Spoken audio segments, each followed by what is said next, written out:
Namaste, Hamesha Khush Raho Bitia. My name is JVN Manisha Singh. Today I am teaching you carton design and temperature protection during transportation. Then subject name is food storage and transport. Now let's start with what is carton.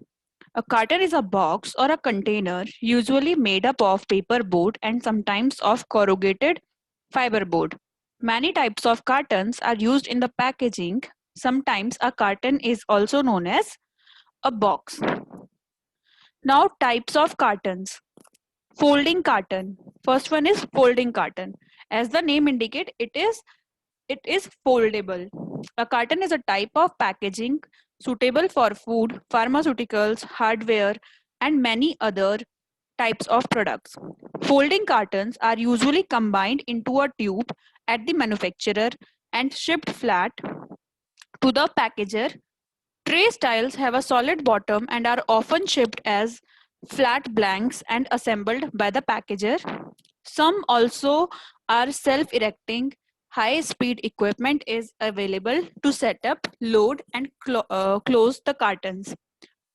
These cartons are mainly used for the tertiary packaging. Then egg carton. Egg cartons or trays are designed to protect whole eggs while in transit. Traditionally, these have been made of molded pulp. This uses recycled newsprint, which is molded into a shape which protects the eggs. More recently, egg cartons have also been made from expanded polystyrene and PET. Next type of carton is aseptic carton. Cartons for liquids can be fabricated from laminates of liquid packaging board, foil, and polyethylene. Most are based on either Tetra Pak or SIG combi block systems.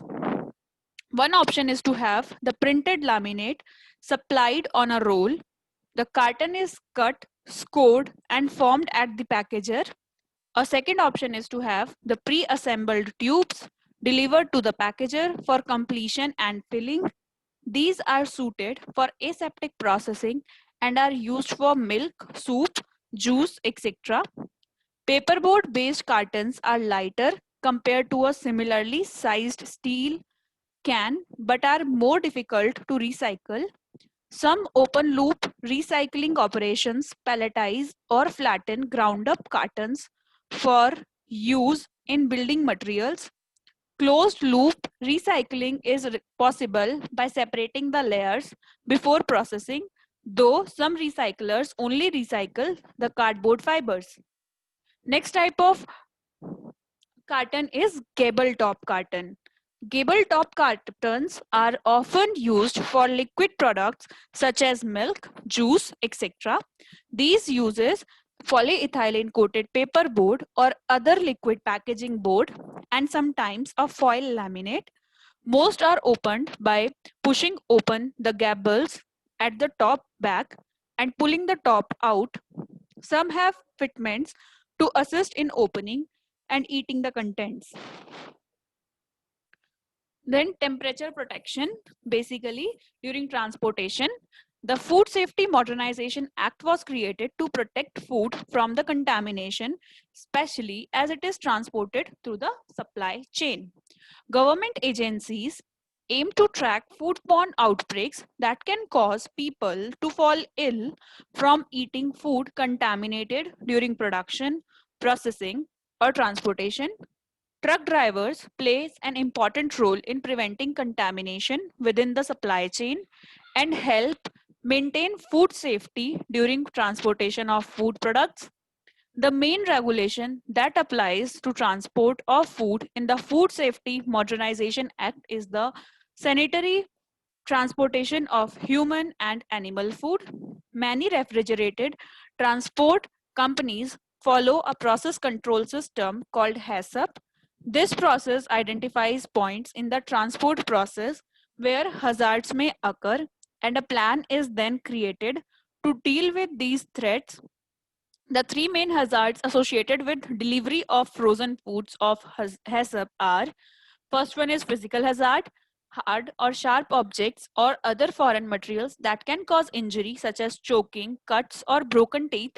These materials include things such as glass, metals, plastic, stones, wood, bone, or pets. Other foreign physical material that can damage a food supply include hair, insects, and sand. Then chemical hazards. Chemical hazards include pesticide, sanitizers used to clean reefer trailers, and diesel engine fuels. Food allergens are also a chemical hazard. The big 8 food allergens are peanuts, milk, eggs, tree nuts, fish, soy, shellfish, and wheat. Then biological hazards. Biological hazards are the microbes that can include bacteria, viruses, molds, and parasites, and other pathogens that can cause diseases. Common foodborne illnesses caused due to biological hazards include Salmonella and E. coli. Then role of truck driver for the safety of the food, that is basically the temperature control during the transportation. Truck drivers can contribute to the development of foodborne illness through three main hazardous ways of operation, which are poor time temperature control, cross contamination, and poor personal hygiene. The time temperature control for safety is TCS.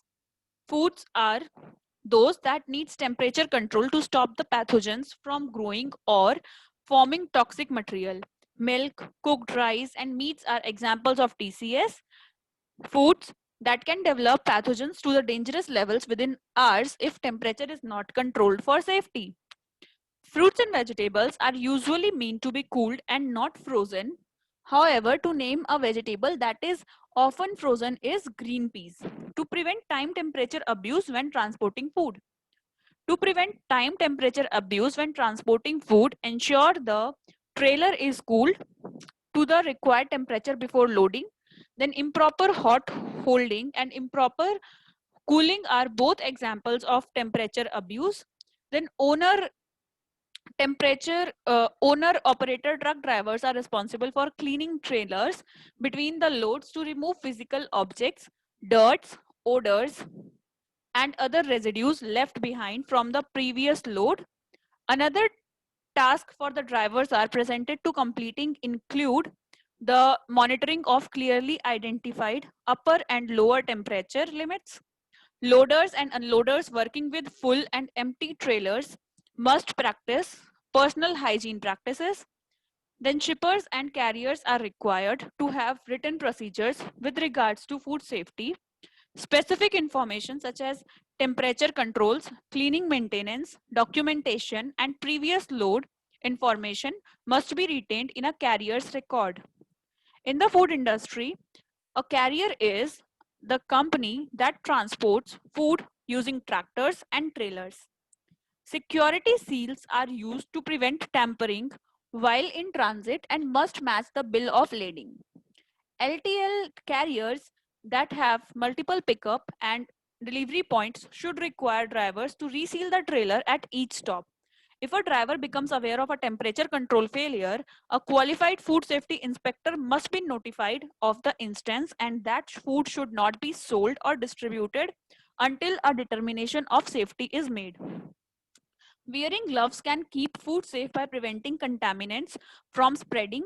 Remember, gloves are not a substitute for proper hand washing and sanitary practices. To ensure proper protection for foods during storage, ensure there is enough clearance between the cargo and trailer side walls, ceilings, and rear doors. Stacking with airflow in mind means packages should be stacked so that air can flow through them. Furthermore, lighter packages should be stacked atop of heavier ones. Then, moreover, pallets should be positioned with their vertical structure boards placed backward and forward. The conclusion is the best strategy for transporting refrigerated goods is to have written documentation on the required safety procedures as they relate to the federal food safety regulations. The best way to avoid a problem is to prepare the trailer and reefer unit by doing the following. First of all, complete a thorough pre-trip inspection, including an electronic pre-trip inspection. Check the reefer's unit's fuel level. Check the temperature settings on bill of lading. Then inform dispatch immediately in the event of a breakdown. Hope you all are satisfied with this session. This session is powered by Digital Version 2.0 Jyoti Vidyapeeth Women's University, Jaipur. If you have any query, please mention it in a comment box. I will resolve them whenever we have a live session. Thank you so much for watching this video.